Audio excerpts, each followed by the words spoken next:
என்னை அழைத்தவர் என்னை படித்தவர் என்னோடு என்றும் இருப்பார்.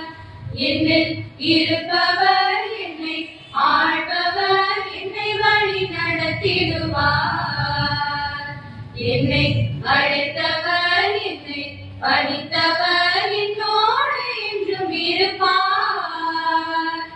என்னில் இருப்பவர் என்னை